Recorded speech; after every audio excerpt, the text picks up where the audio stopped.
What's going on, everybody? Welcome back. We took a little hiatus, like a 2-3 week hiatus, because it's a long story. I have a new laptop, and that might hopefully is like a hint on what happened. But if you guys are watching on YouTube, click that subscribe button, leave a like. And if you're listening on Apple Podcasts, Google Podcasts, Spotify, I feel like I say this every week, make sure you share it with your no friends. Like, I feel like we've all been there before.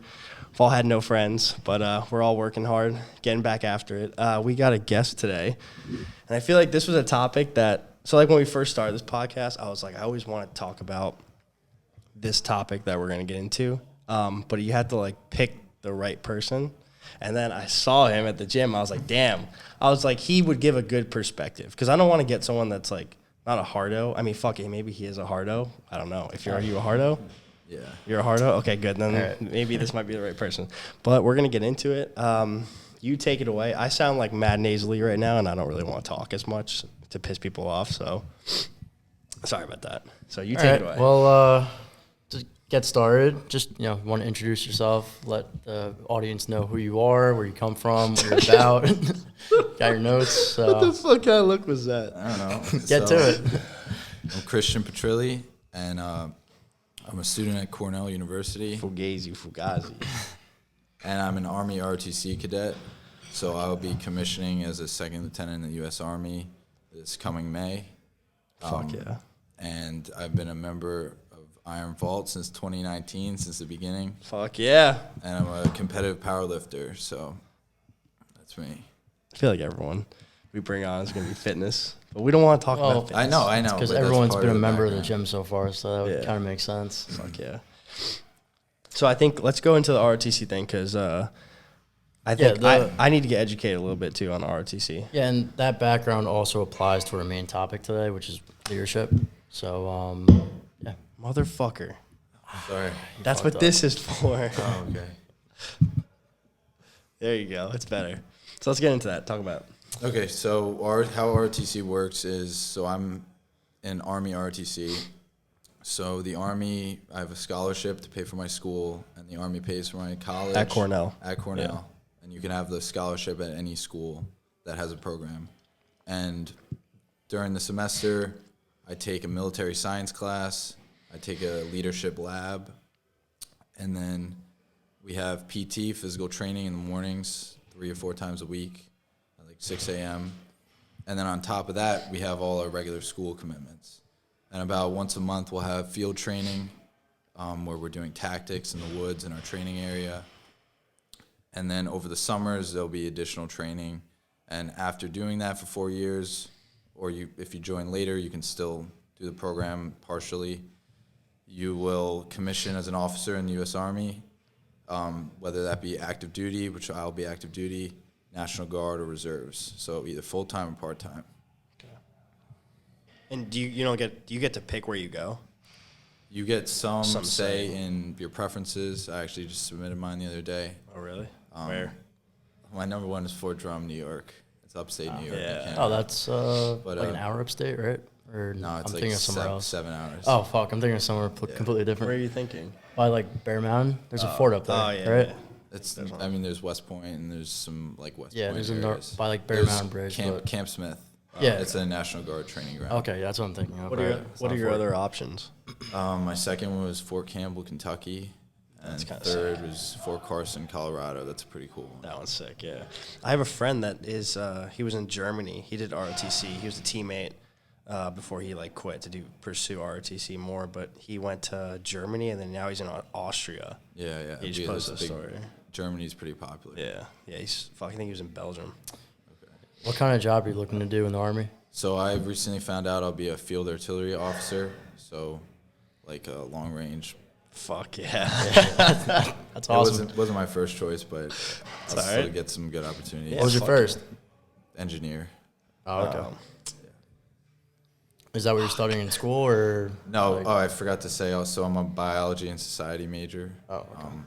But I'm not sure what I want to do with that. What is a society major? What do you do with that? So you take the hard bio classes, similar to like a pre-med track, but then you're also taking some more humanities classes, like how the science interacts with that's pretty cool. public and some of the classes are history with medicine or Right. stuff like that. Yeah, so, and going back more into the ROTC aspect, you guys go over a lot of, like, you know, leadership skills and whatnot, right? You want to, like, talk a little bit more about that, or Yeah, what so you guys learn? in our classes, when you're a freshman, you're learning, like, the basics of the Army, just what they call basic soldiering skills, like taking care of yourself. So you have to learn to be a follower before you can be a leader. And, you know, good leaders are often good followers. So that's, you know, the freshman year.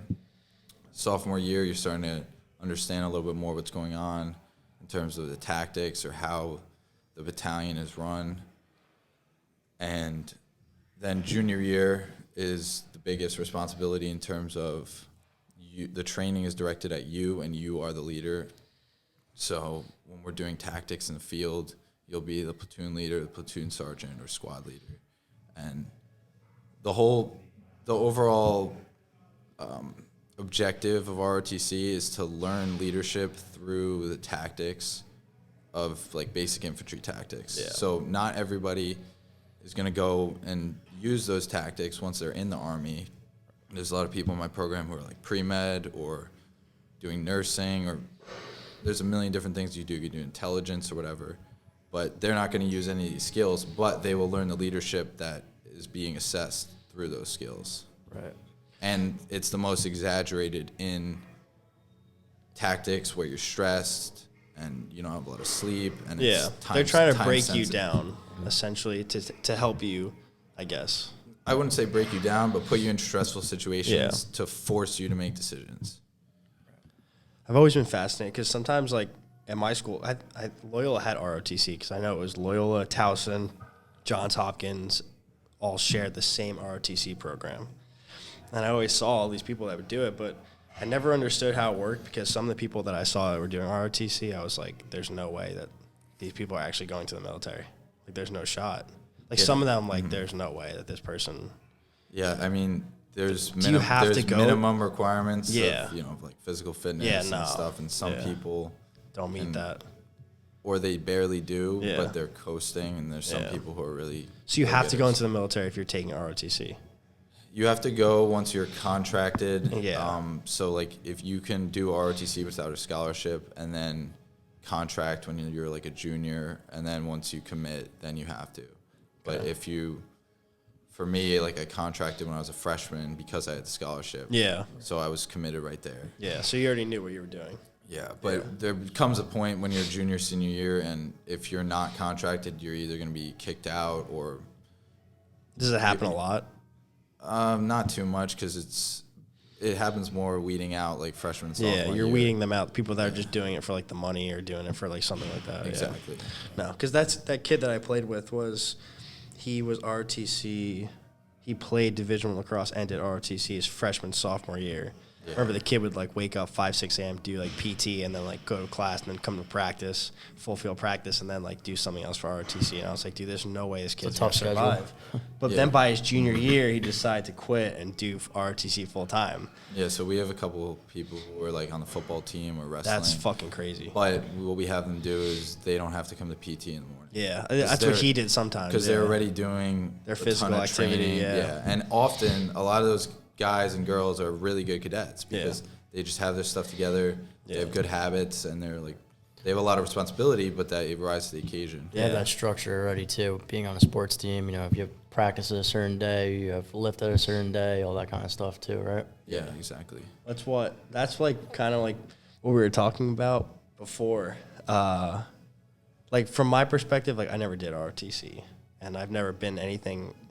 Well, I mean, I've done, like, the program. I don't know if you know what that is. The program. He's done the program with me. It's basically like these, like, group of, like, former Navy SEALs. Oh, actually, yeah. I've Yeah, heard I of did it in high school, but what I tell people is, like, that structure of, like basically, like, being fucking, like, broken down, like, put in high stress situations, like, led me to kind of be the person or the player that I was, because when I got to that next level, like, playing Division I lacrosse, it's like my team, all of my coaches coached at Navy for like years. So when they came to Loyola, they kind of brought that same structure, that like militaristic style where like everyone has to be wearing the same exact thing, like form a perfect line, the perfect push-up, like the perfect jumping jack, everything's the same.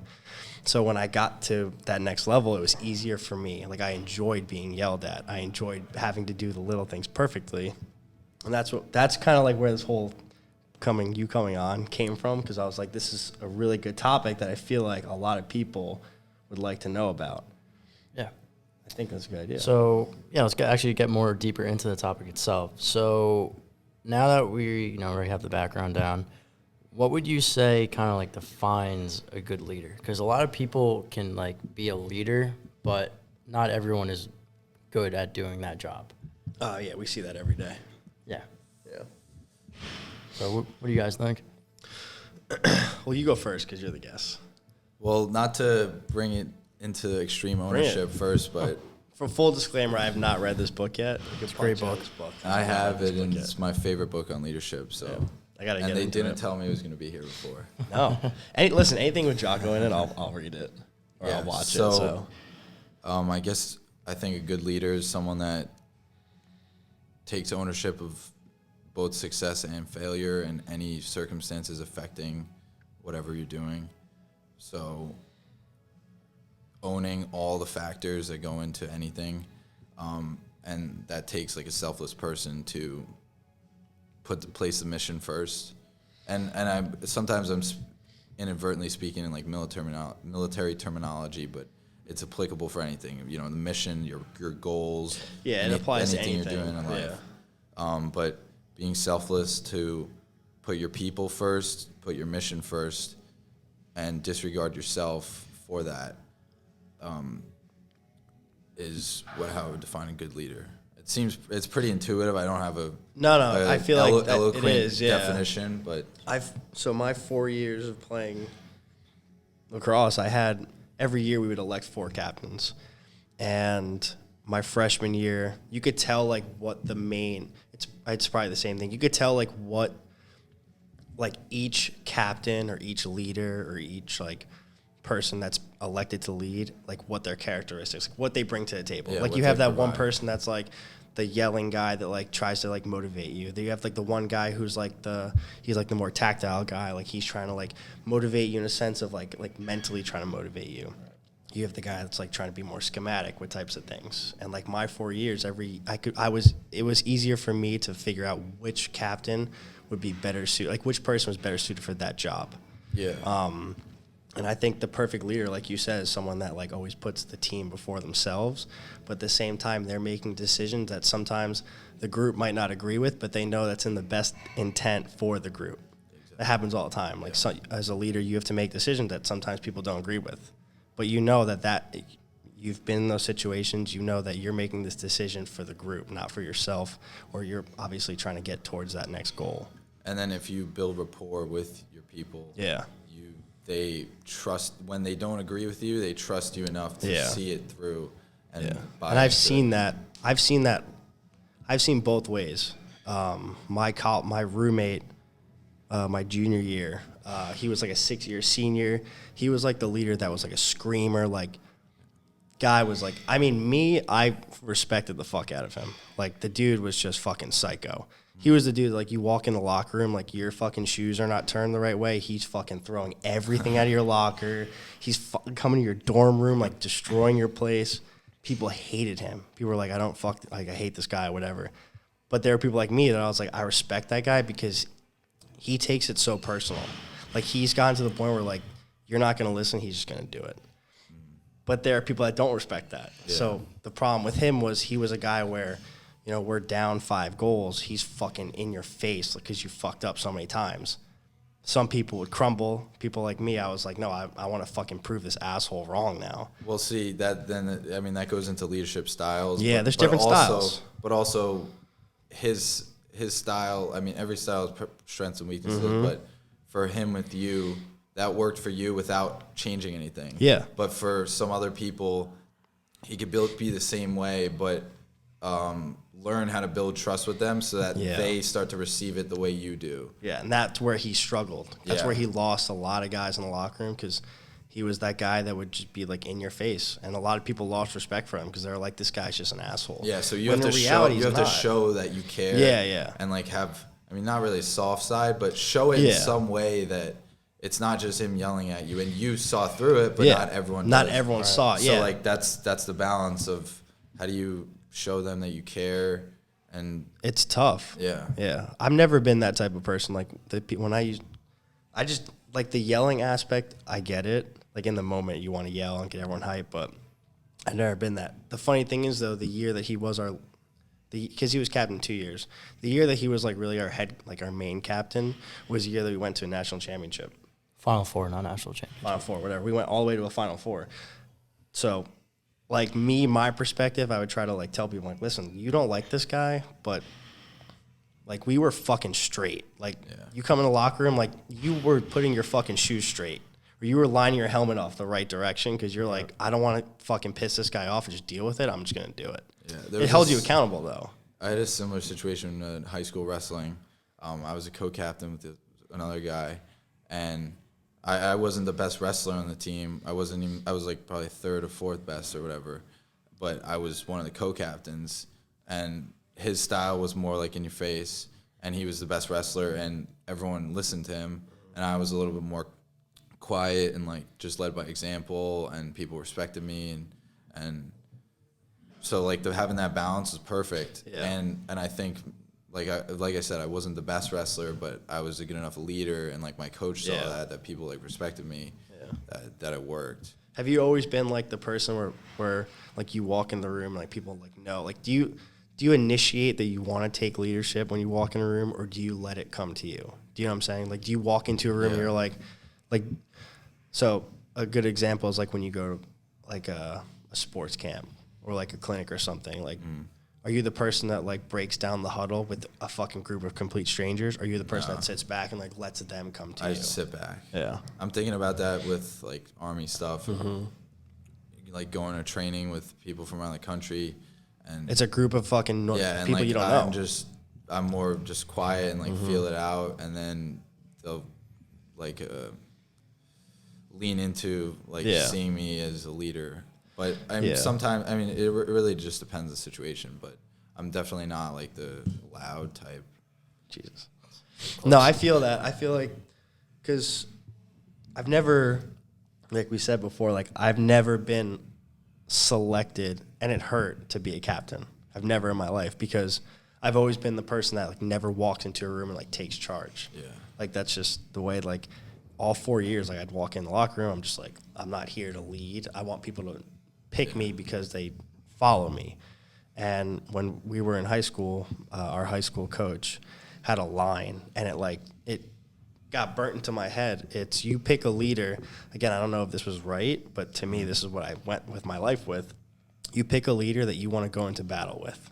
You would go into war with someone that you'd pick as your leader. Yeah. So like my whole life, that was who I always voted for as a leader for me. But sometimes people don't look at it exactly. So they look at it more on the day-to-day interactions, like popularity contest. Yeah. I've seen that. Sometimes being that like someone that you can rely on when shit hits the fan, and not warming up to people sometimes like eats you. Oh yeah, and that's my weakness. That's exactly my thing. Is like people will trust me, but maybe I don't really rub people the right way all the time. Yeah, and that being selected captain always to me became a popularity contest. And like my senior year, the 4 guys that got picked, I was like, I would never follow any of these dudes into war. I just couldn't do it. Like, if they're listening now, I listen, I'll take that back. I would follow them into war, but it was almost to a point where I was like, okay, like, I don't know if these are the right guys to lead us. Yeah.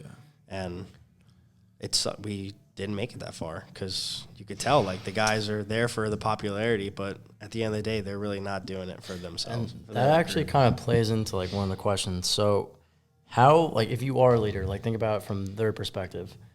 You were not bought into what they had envisioned. Yeah. How, as a leader, do you deal with, like, rogue members of your team who don't respect you and don't want to follow you into battle or war or whatever?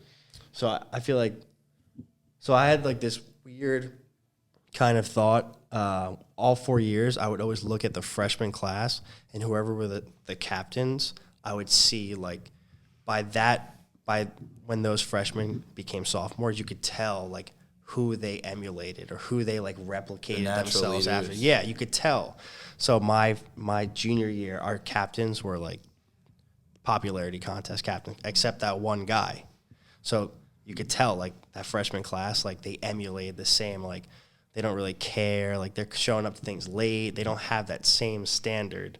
But then you saw the guys that saw this, my roommate that was that psycho, and everything had to be perfect, straight. So I feel like you're always going to have people like that. Like everything, even now, like we have people that don't really care. But I feel like you can't force those types of people. Like if they have it, they have it. You don't want to force them. Like let's say you have someone like on our team, like they're just going through the motions. They're really not here to help the group. Mm-hmm. You can't force them to do it. Yeah, so I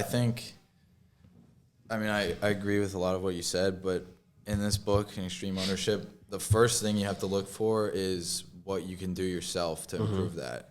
If people don't see the same vision in whatever you're doing, it's your responsibility to help them and make them see it. Well, make isn't a good word. To like influence them to see it. To guide them to doing it. Yeah. And there is a point where you have to have consequences and I guess terminate people from your team, so to speak, in whatever endeavor.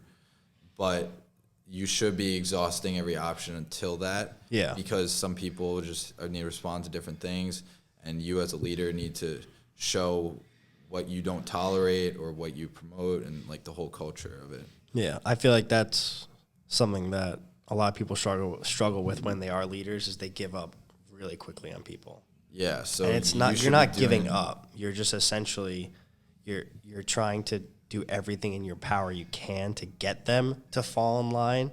But if they can't fall in line, you can't force someone to do something. Yeah, exactly. Yeah, they're not doing it with the right intent. And like from my perspective, that was like the hardest thing for us. Like we had 53 guys on a roster. Not all 53 guys are going to play. And that was the hardest part. Is like, how do you motivate these guys to come in? They're never going to play. They're never going to touch the field. But they had to find their role. And that was what a lot of guys struggle with for 4 years, is finding their role. Everyone has a role on a team, platoon, whatever. Everyone has a role. They just you have to help them figure it out and find it. That's what a good leader does. He helps his team. Yeah, and you have to, for every person, no matter how low or high, they have to have some buy-in to the plan. Yep. So like in the military context, in this book, Jago talks about disseminating different responsibilities to people and allowing them to plan a different part of a mission. So in any other practical context, that's like giving someone the freedom and the left-right limits of a task, but giving them the ability to accomplish that in the way that they want. Yeah. Which allows them, it's their plan, and they have greater buy-in, and then they'll do it even better. Because it's not you telling them what to do. It's letting them decide. It's letting them make a plan and do it. Extreme ownership. Yep. Right there. No, I feel that we would have, fuck it. My 4 years of playing, like we had scout team, which basically was like your backup guys. And I was back and forth from scout team and starting my whole career. But when I was on scout team, you're pretty much given a responsibility every week. So they'd be like, hey, like you're going to play as this guy for the whole week. Like that's your job. Your job is to help the players who are going to play get a look of what this person's going to do. So like if I would have to say, okay, this kid, next week we play Duke. Okay, this kid does this. Okay, so all week I'm going to play just like this guy. And it would help. The better you take your job seriously, like your extreme ownership, the more you take your job seriously, the better you would help the team. Exactly. And that was something that at first I hated. I would struggle with it. I'm like, this is so stupid. Fuck this team. I don't want to be here anymore. I'm not doing anything. Once I grasped that concept of, hey, listen, this is what they told me to do. I'm going to do it to the best of my ability.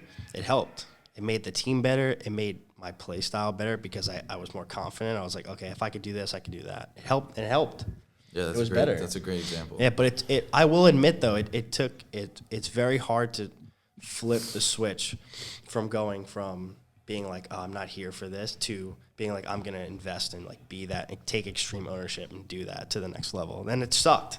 It does suck. I'm not going to lie. Yeah.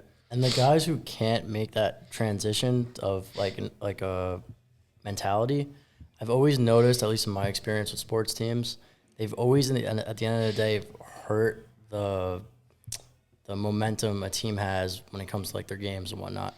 Because that mentality can go from just one person, like an isolated incident, to multiple people, to literally the entire team. Oh, no, yeah. Everyone's thinking, "Oh, fuck this." No, They say suck, blah blah. if you have one person in your team that is like that, it's a cancer. Like it's That's literally it's how I so was going to like explain it. cliche to say, but it's literally cancer to have someone like that in your team. Yeah, so that in this book, I was looking at my notes for it before. Okay, more prepared than us. So there's a chapter called No Bad Teams, Only Bad Leaders.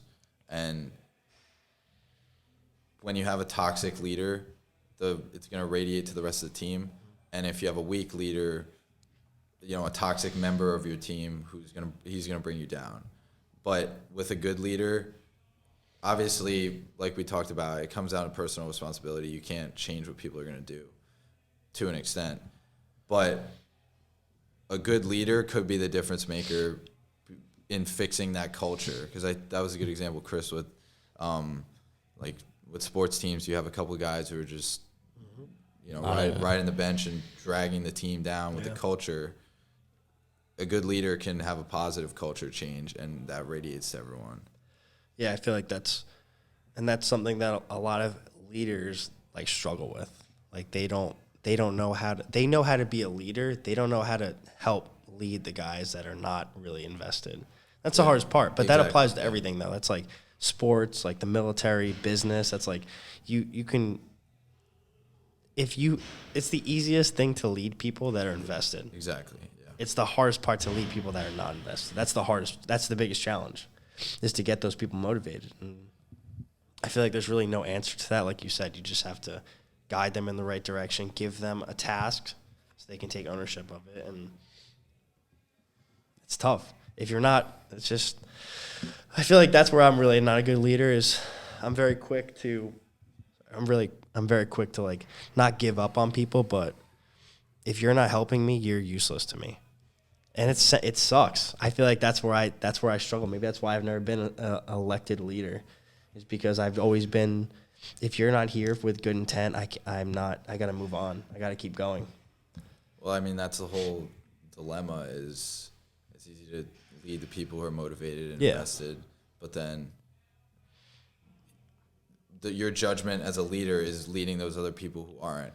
So if you're too quick to cut them off, then maybe you're not really leading and your team is doing the job, and you just have a good team. Yeah, that's true. And I mean, it's not necessarily bad all the time. And I mean, in certain endeavors, it's a time investment for all this. But if you're accomplishing your mission, maybe it won't have negative consequences for you. But I mean, a big reason why all these books are written for military guys is because it has dire life and death consequences. Yeah. So you don't have a choice to have a couple weak members, or you don't have a choice to disregard the people who aren't invested. Yeah. Trying to figure out how to word this. All right, so this next question, it's actually a lesson from Extreme Ownership by Jocko Willink. This applies not only for like military, but it also applies for like business in general. It's pretty much about decisiveness amid uncertainty, where pretty much there's no 100% right solution for something. You have to literally just, immediately have an answer for everything. Or not everything, but like, for whatever problem you have at hand. If you guys want to like just start talking about that.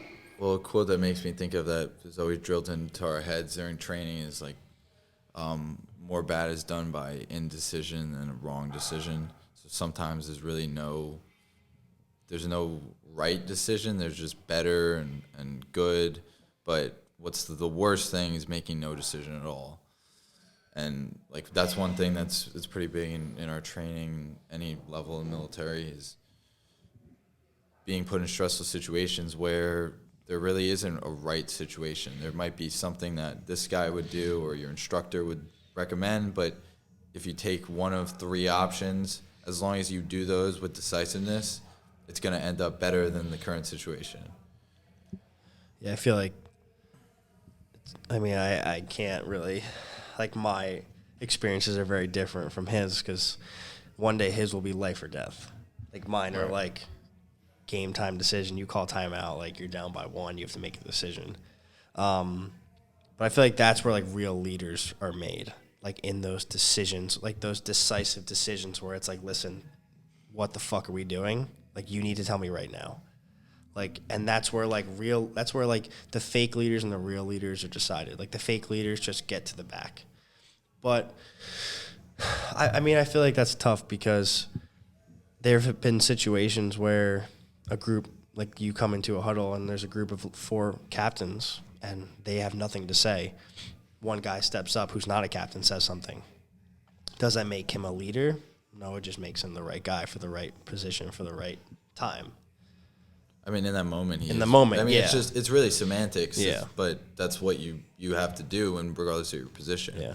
And those like I said, those split decisions for him, or their life or death, and that's, like I said, you're making a decision based off the group. Not everyone's going to like your decision. Yeah. It might not be for your best intent, but it's for the group's best intent, what you do moving forward. And one thing that a lot of people don't realize until they're put in situations is that people want to be led, and they desire it, and there's something comforting about it. And, like, you could be the leader in a stressful situation, and if you don't know what to do and somebody else steps up, although, you know, you might feel a certain way that you didn't do it yourself, like, there's a natural inclination to, like, sit back. You're relieved. And you're relieved of the stress, because leadership is stressful. Yeah. So you're relieved of that stress to lead because someone else is. So if someone else is your leader, you're comforted by them making decisions. You're not questioning them, or you don't have uncertainty about it. Yes. Although that person might be having a dilemma about what to do, just the fact that they do something provides so much. Yeah, the comfort outweighs the actual decision. Exactly. If it affects you, it outweighs that decision, because you're like, okay, like, I didn't make that decision. I can live with if something happens. That's not my decision. That's where you're saying. Yeah, I agree with that. I think too, if you are a leader and somebody else does step up in, like, a serious situation, you have to have, like, an ego check and understand that, you know, there are, like you guys were talking about, situations where somebody else might be a better fit to lead in that situation. Yeah, a good leader knows when to shut up and step back. Take criticism and let somebody else handle the situation if they're not the best fit for it. You can't be a good leader if you're not a good listener. Yeah. And also, in the book, it might be talking about timely situations under stress, but just in general in life and business, dealing with uncertainty and decisions, making a decision is better than not making one. Yeah. And it might not be the perfect one, but as long as it's something, it gives you something to go off of and direction. That was like when we decided to reopen during the pandemic. It was like, fuck it. I was like, the problem with that whole thing was, like, everyone that was telling us to open back then, people were like, oh, dude, just open. It was like, yeah, but you don't have to live with the consequences. We have to. Like, my family, my team has to. Like, my staff. So it's us that lives with the consequences. And I had to make a decision. I was like, okay, block all that out. Is it the best interest for the business to bite the bullet, take the criticism, take all the fucking people that would leave us 1-star reviews, bashing us for fucking being open, you're killing my grandma, blah, blah, blah, blah, blah. Like, it was like, hey, like, fuck it, let's do it. It was the best decision we made as a business, because it showed people, like, damn, they don't give a fuck, and I like that. I mean, still to this day, it's rewarding, because we have people now that, like, go on Google and they're like, fucking today we had someone give us a fucking Google review, and they were like, oh, this place is not respecting governor, whoever the fuck that I don't even know who it is. Fucker is. She's not even a real governor. She's not even elected. It was like, she's not respecting this bullshit, and they're not respecting whatever the fucking, what's the new one called? It's called Optimus Prime or something. Omicron. Whatever the fuck that shit is. They were like, they're not respecting this, blah, blah, blah, blah, headache. And I'm like, I'm not even going to delete it. I'm going to leave it up, because people are going to come see that and they'll be like, I fuck with this, because they're making a decision. They're doing it on their own. That's why for us, like, that decisive decision to act for me it was probably one of the biggest things I've ever done, honestly, because it was like I'm fighting the government essentially.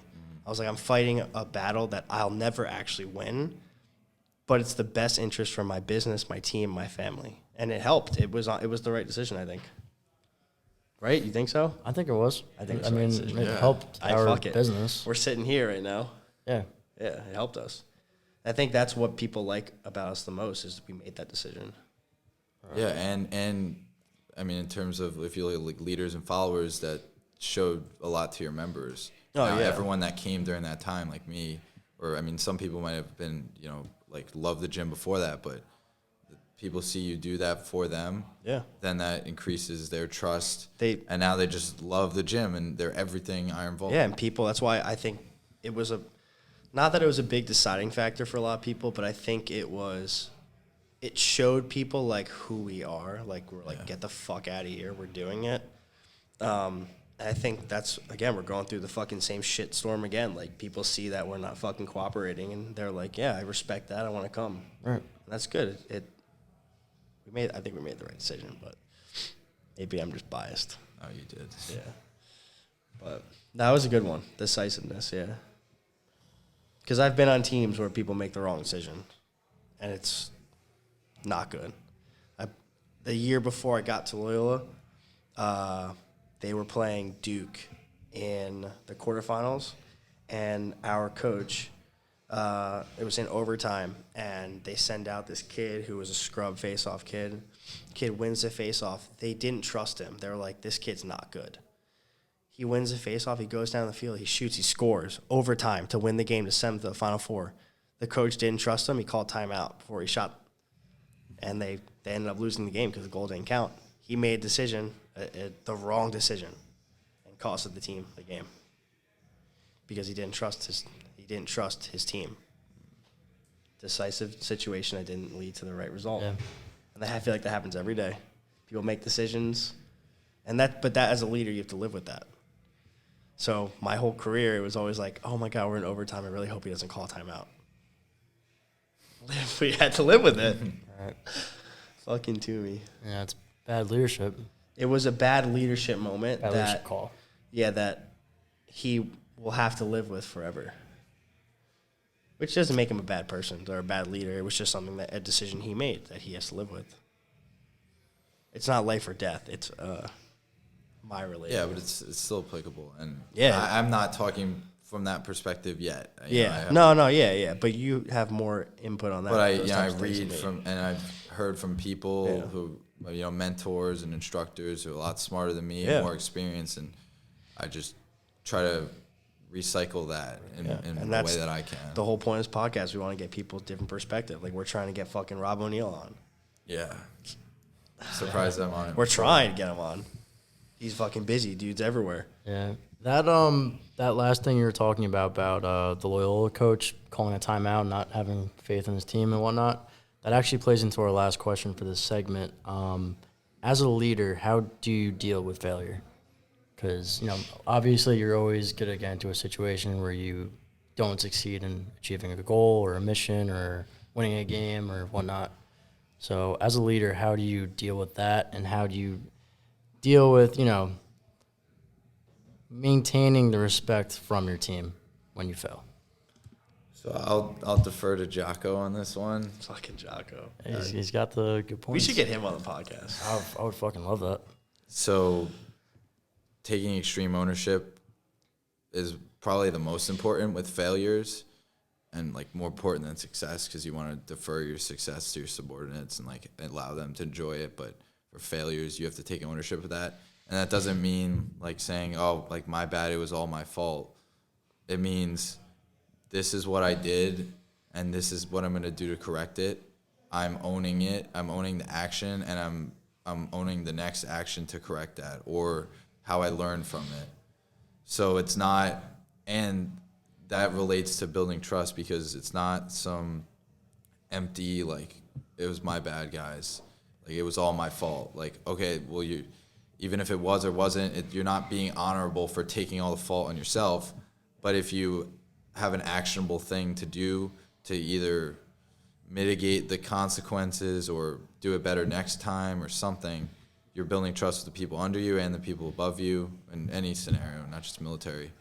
So, I agree with that. So, but the biggest thing is action. It's not just words.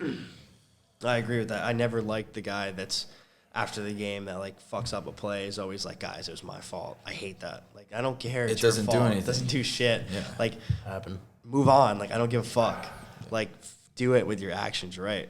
And obviously, the flip side is not taking any blame for something that, or fault for something that is your fault. That's also bad. But there's a mix of, like he says in the book, owning it, own everything around that. Yeah.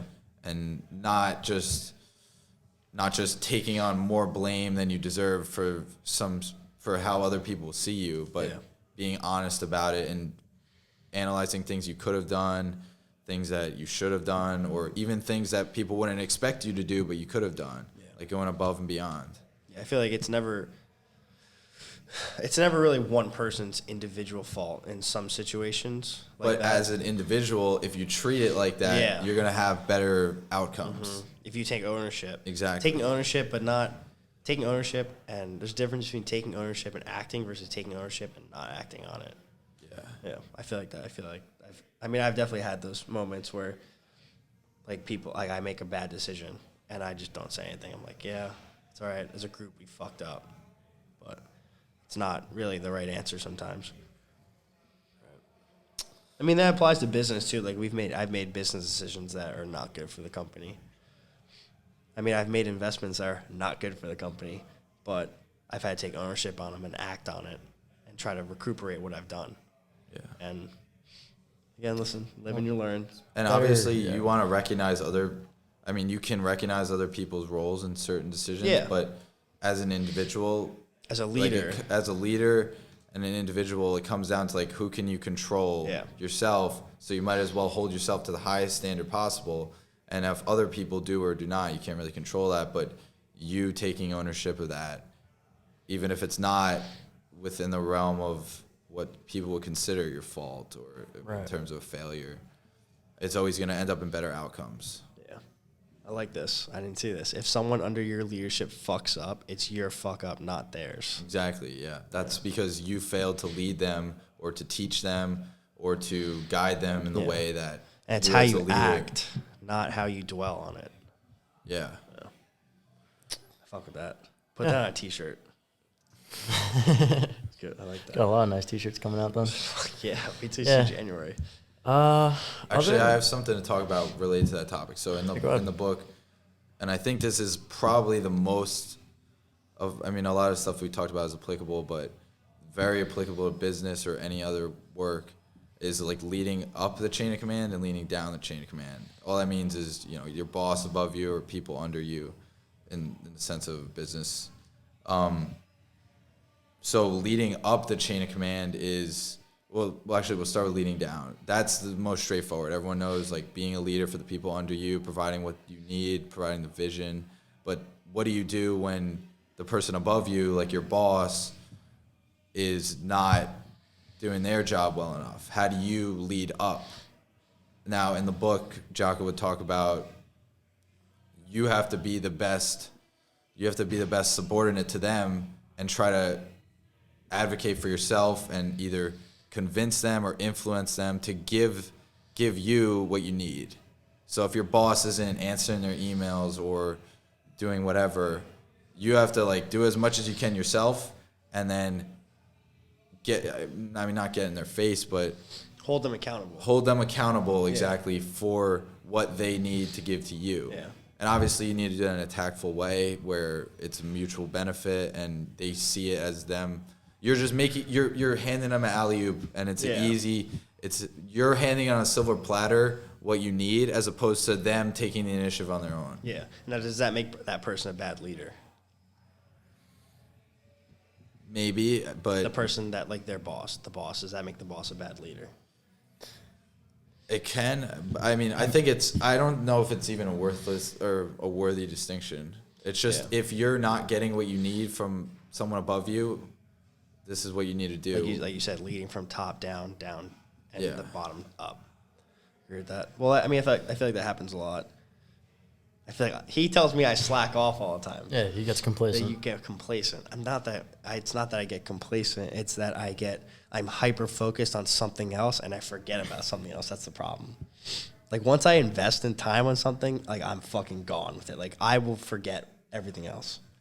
And sometimes that's one of the dangers of as a leader, if you get too bogged down in the details and you need to be outside, like or above everyone for like strategic vision. Yeah, I struggle with that. You can't get in the weeds because that's going to take away from your ability to lead. Whereas you need to defer and trust to the people under you as either subject matter experts or just people that you're giving them roles to do. Fuck, what is that word I always use? I forgot. Delegate. Yes. Delegate, yeah. That's what I was trying to think of myself. That is a word that like you have to delegate responsibilities as leader. that it like seems really obvious. No, because otherwise you start micromanaging. Yeah. But that's what I struggle with. That's the problem. Is like he makes a joke. He's like, "What do you actually do?" It's like I oversee a lot of things, but I try to delegate as much as I possibly can because the people that are in the company I trust the most. Like they're here because I trust them. That's a perfect way of saying Like they're not here just to do the job and I walk away. Like I trust them. That's why they're here. Like when we have people do our like some of our social media stuff, I hired them because I trust them. That's it. Like I don't want to have to worry about it. I obviously worry about it because as a good leader, you still have to be, like you said, you're not micromanaging. You still have to check on it. But I delegate as much as I possibly can so I don't have to do it. Exactly. Like I let him do most of the finances now because I'm like, I trust him enough to do it. He's not going to fucking go sell all my shit online, all our passwords, so I don't have to hyper focus on it. That's delegation. Yeah.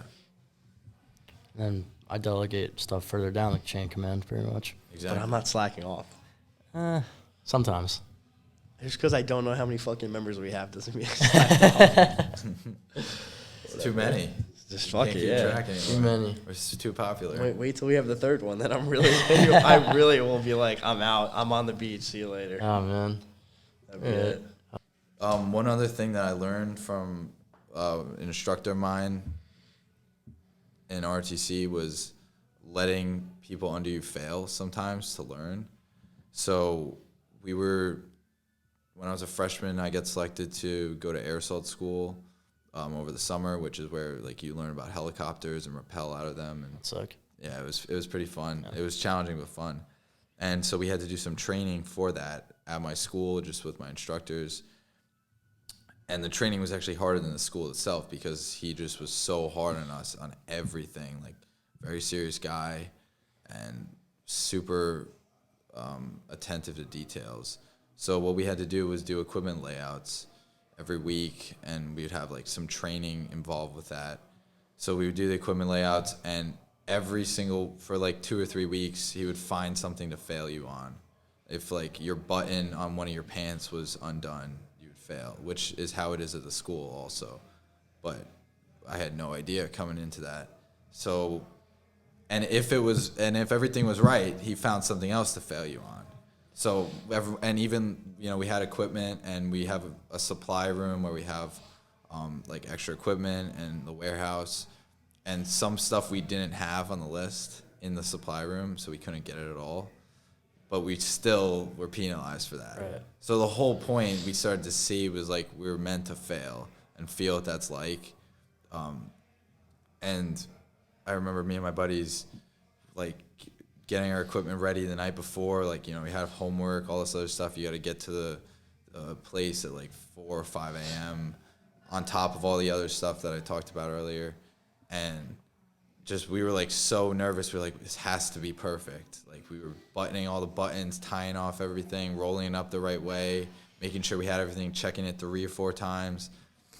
And like, we were legitimately scared to fail because we knew what it felt like. Yeah. And then once we got to the school, it was like a breeze. It was not that bad because we were used to very stringent standards. Yeah, he set the standard very high. Yeah, and it was, like I said, the standards were harder than the school itself, which was the real application of that. Yeah, no. So that taught me the attention to detail that we had to have, and it was good because that was my first Army school, and like I learned those lessons early, but as a leader, at first, like, he was really scary, my instructor, and like people, I don't know what people thought of them. I was like, I don't really know much about him.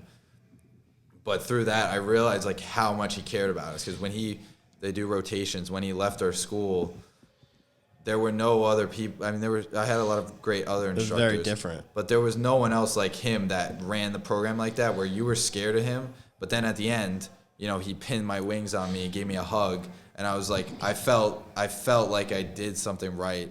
And like, it was way more worth it because of how hard he was on us. And I took those lessons with me forever. So as a leader, like, I love that. Yeah, I'm sure you see it with sports too. It's like when your coaches, no matter what you do, your coaches are meant to break you down in that moment. Like, it doesn't matter if you guys do everything right. You're going to get smoked. And sometimes that's important. No, I agree with that. I had a coach my sophomore year.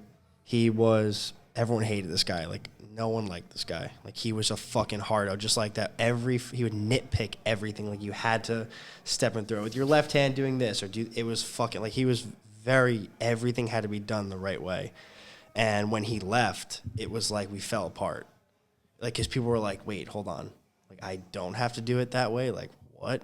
Oh, I'm not going to do it that way anymore. Like, but that guy held us to a fucking standard. And you're like, damn, now that he's gone, you're like, fuck, like, things are so much easier, but, like, I miss that structure. I miss that, like, to the T, do it like this or get the fuck out. And the biggest thing I saw after the fact, after he left, was, like, how much he actually cared and, like, the love that goes into it. Because like, he cares that much, because, like, enough to be the bad guy. And, like, after that, we would run the training. We would do the similar training program, like, run by the cadets for the younger guys that were going. But you see the younger guys, and they never experienced that. Right. And they never experienced it. Also, like, me and some of my other buddies, like, we couldn't replicate that the same way. The second hand is never the same way. Yeah, so I was like, I took that with me, and I was like, this is really hard from my perspective. That's how good of an instructor he was, and still is. He's still in the Army. So, like, that stayed with me forever. Yeah, I like those type. I always follow those types of leaders, like those captains and coaches, way more. Because tell me I suck, fail me for everything, but every day I just want to come in and prove you wrong now. I love that. Some people don't like that, and then at the end, if you win the championship, they shake your hand. Fuck it, it's worth it. And it's so worth it. Worth it. So worth it getting yelled at every day. I'll take it. Christian, you got anything else you want to talk about, or?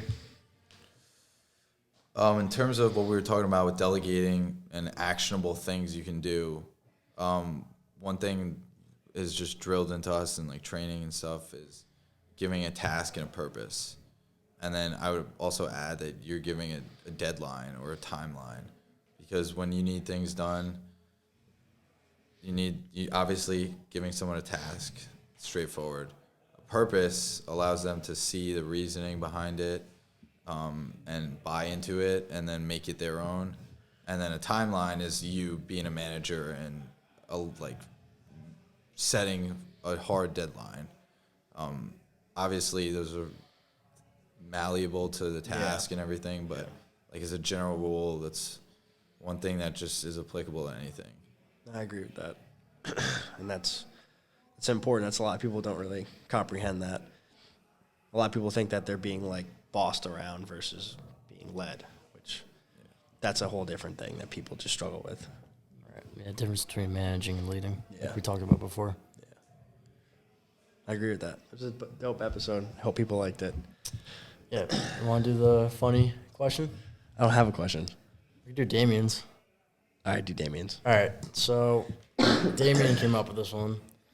Would you rather fight a chicken every time you got into your car for the rest of your life, or would you rather fight, what was it, a chimpanzee? A chimpanzee with a sword one time a year. What a fucking dumb question. I don't know. He came up with it. He thought about that shit on the fly. That's not a real question. Is a chicken a Rocky reference? Because he was... I don't fucking know. He was making jokes about it. I would just walk everywhere. You're going to walk to What if Norwalk I ride my now? bike? You're going to ride your bike to Norwalk now. Yeah, that question has too many holes, though. What if I get, like, a fucking crotch rocket? A what? A fucking bike. It's called crotch rocket. Is that... You know how I still call All right, it? every time you get on any form of transportation, you have to fight a chicken. Just to get around his little... Yeah, I fight a chimp once a year. I took a couple classes on like chimpanzees and monkeys. And Yo, they're fucking scary. it was my favorite classes too. In college, like I actually learned stuff, and they'll kick your ass. Yeah, I don't know what I would. I would fight the chicken. I would do the chicken. The chicken. I feel like I just fucking curb stomp. You have a it. sword though. Wait, I have the sword or the chimp He has said the sword? you said you have a sword. I thought he said the chimp has the sword. All right, if I have a sword, I'm taking the chimpanzee every day. I'm gonna fuck him up with a sword. Yeah, but chimps are fucking. If he has a sword, they don't know how to use a sword though. That's the thing. Dude, they're like they're what? Nah, I don't know. I'm taking the chicken. I'm not taking the. All right. It's a little chicken. What? It's a big chicken or a little chicken? Big chicken. I'll fuck that chicken up. If you guys enjoyed the episode, make sure you guys click that subscribe button, turn on post notifications. If you guys are listening on Google Podcasts, Apple Podcasts, Spotify, make sure you guys share that link with, I mean, you don't have friends, so it doesn't really matter, but whatever. And we'll check you guys in the next episode, hopefully next week. All See right. you guys later. Peace. Merry Christmas. Merry Christmas, right?